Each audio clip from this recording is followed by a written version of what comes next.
Semester 2 major 2 sociology का question है कि दलित से आप क्या समझते हैं, इसकी प्रमुख समस्याएं क्या है, इसके उत्थान के लिए सुझाव दें। यानी दलित का मतलब बताना है कि दलित हम किसे कहते हैं और इसका समस्या क्या है और इस समस्या को निवारण करने की तरीके को भी बताना है। तो सबसे पहले हम इसके इंट्रोडक्शन को जानते हैं, यानी भूमिका को। भारतीय समाज विश्व के सबसे प्राचीन और सांस्कृतिक रूप से समृद्ध समाजों में से एक है। भारतीय संविधान के बारे में कहा गया है कि विश्व के सबसे प्राचीन समाज हो। भारत का संविधान क्या है? विश्व का सबसे प्राचीन समाज है। इसकी पहचान उसकी विविधता, सहनशीलता और परंपराओं से बनी हुई है। तो इस समाज की पहचान की बात करें तो इसकी विविधता और अलग अलग परंपरा, अलग अलग धर्म, रीति रिवाज, जीवन शैलियाँ जो सदियों से विकसित हो रही है, यही इसकी पहचान है। प्राचीन काल से ही भारतीय समाज में कुछ वर्गों को श्रेष्ठ, कुछ वर्गों को निम्न माना गया है। इसी सोच के कारण समाज का एक बड़ा हिस्सा शिक्षा, समान अवसर और संसाधनों से वंचित रह गया। आधुनिक समय में यही वंचित और शोषित और बहिष्कृत वर्गों को दलित कहा जाता है। यानी दलित किसे कहा जाता है? जिसे समान शिक्षा का अधिकार, संसाधनों का समान अवसर नहीं दिया जाता है, जिसे निम्न माना जाता है, उसे दलित कहा जाता है। दलित समाज केवल आर्थिक रूप से नहीं बल्कि सामाजिक, मानसिक और शैक्षणिक रूप से लंबे समय से उत्पीड़न का शिकार हो रहा है। भले ही आज के संविधान उन्हें समान अधिकार देता है, लेकिन वास्तविक जीवन में भेदभाव, असमानता, अवसरों की कमी अब एक कड़वी सच्चाई है। इसलिए दलितों की स्थिति को समझना सिर्फ एक सामाजिक अध्ययन नहीं बल्कि एक नैतिक जिम्मेवारी है, और उसका उत्थान केवल उनके लिए नहीं बल्कि पूरे समाज की प्रगति और लोकतंत्र की आत्मा के लिए आवश्यक है। दलित का अर्थ। दलित शब्द संस्कृत धातु दल से बना है, जिसका अर्थ होता है दबाया गया या कुचला गया। दलित वह है जिसे समाज की व्यवस्था ने जानबूझकर नीचे रखा, उसकी गरिमा छीनी है और उसके अधिकारों को कुचल दिया गया है। भारतीय समाज में यह शब्द जो है, दलित शब्द, एक जाति के लिए नहीं है बल्कि एक ऐतिहासिक पीड़ा और सामाजिक अन्याय की पहचान बन चुका है। परंपरागत भारतीय समाज के जाति प्रथा के कारण कुछ वर्गों को अछूत या नीच कहा गया और इन्हीं वर्गों को मंदिरों में प्रवेश करने नहीं दिया जाता है और सार्वजनिक कुओं से पानी भी लेने नहीं दिया जाता है। इन्हें समाज के सबसे कठिन और गंदे कामों को करवाया जाता है, जैसे कि सफाई का काम, चमड़ा उतरवाना, शव उठाना। इन सभी कामों को दलित से करवाया जाता है। इन्हीं कामों के साथ इनको सीमित कर दिया गया है, लेकिन इसके बदले में उन्हें ना तो सम्मान दिया जाता है और ना ही कोई सुरक्षा का अधिकार मिला है। स्वतंत्र भारत के संविधान में इन्हीं वर्गों को अनुसूचित जाति यानी कि शेड्यूल कास्ट के रूप में मान्यता दी गई। संविधान ने यह स्वीकार किया कि दलित समाज को एक ऐतिहासिक अन्याय का शिकार रहा है, इसलिए इन्हें आरक्षण के व्यवस्था किया जाए ताकि दलित समाज का उत्थान हो, यानी कि दलित समाज के लोग आगे बढ़ सके।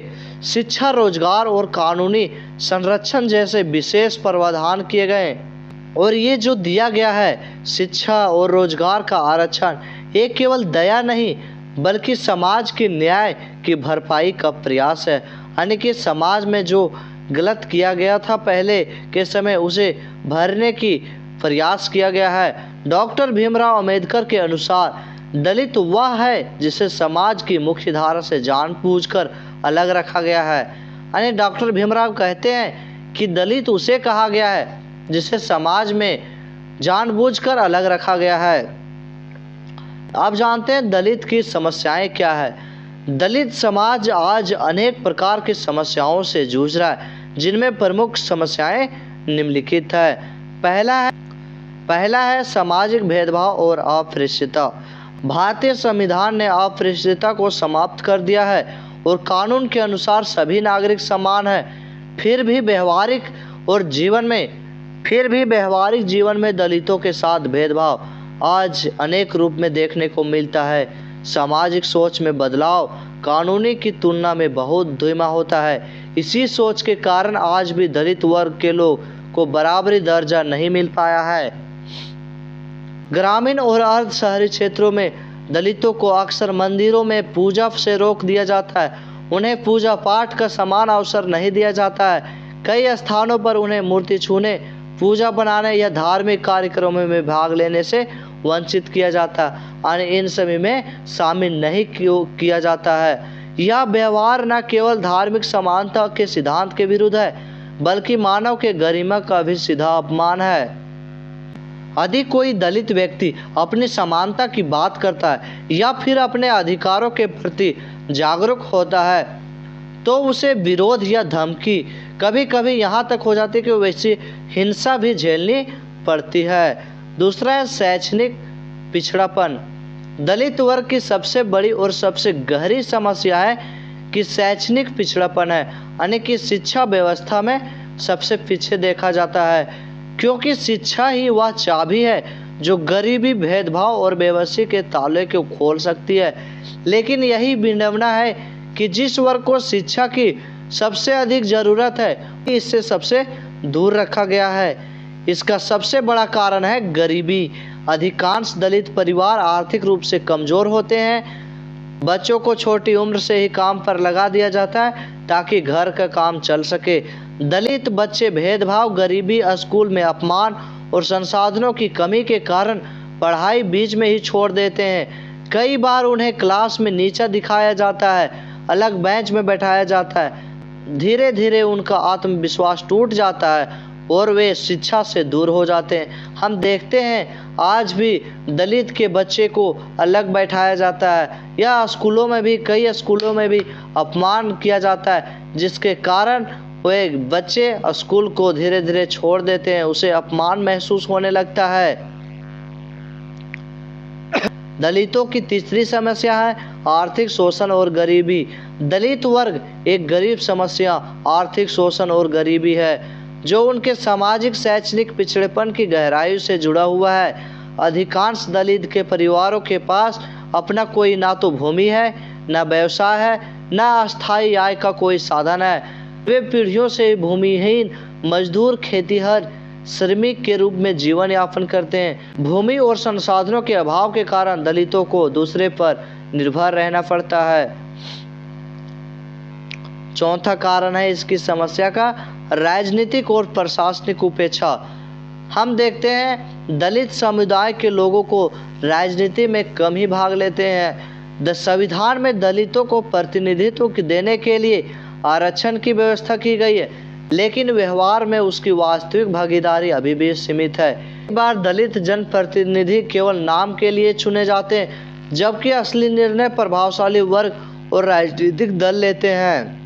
प्रशासनिक सेवाओं में भी दलितों की संख्या ऊंचे पदों पर कम है, जिससे नीति निर्माण और उसकी आवाज़ें को पूरी तरह से पहुंच नहीं पाती है।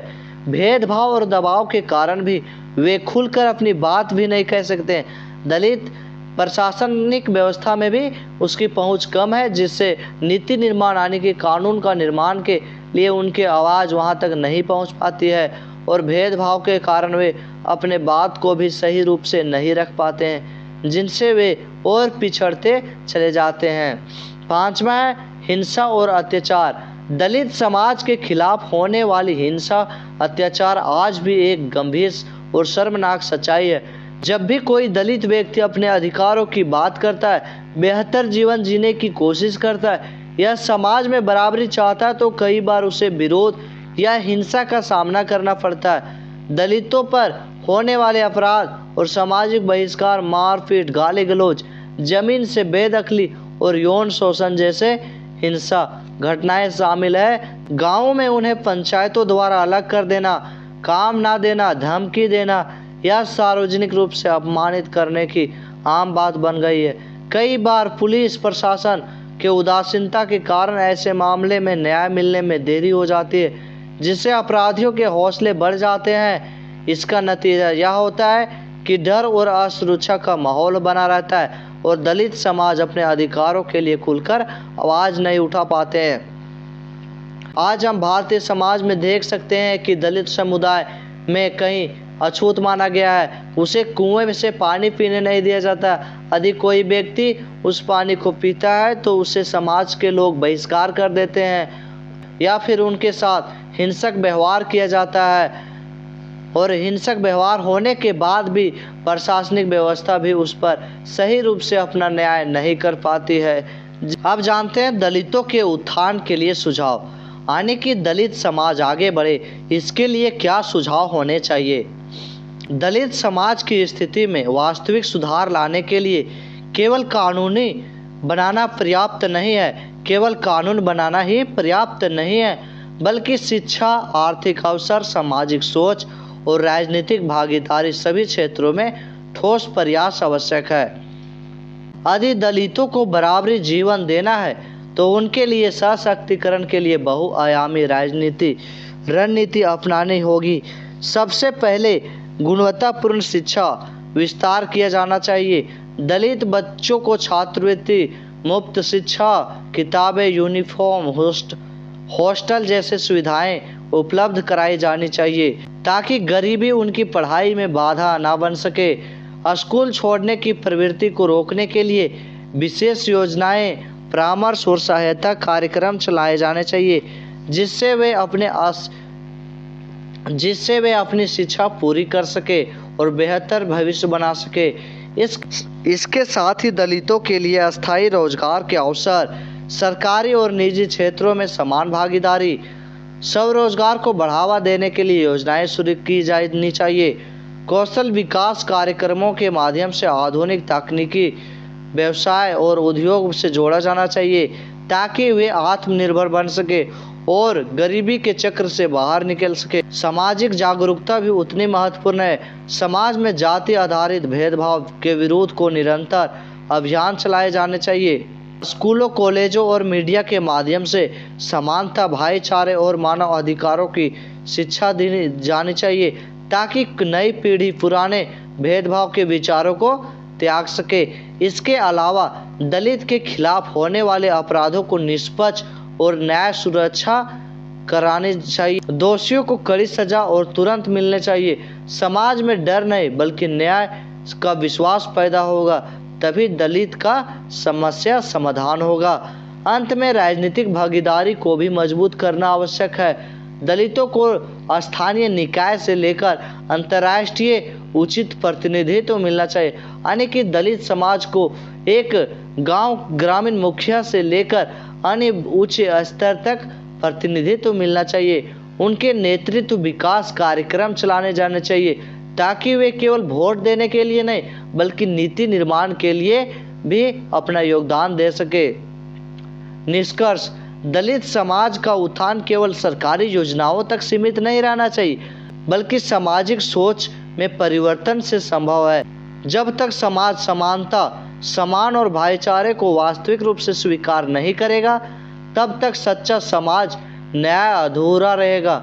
एक सशक्त दलित समाज ही मजबूत भारत और लोकतांत्रिक भारत की नींव है।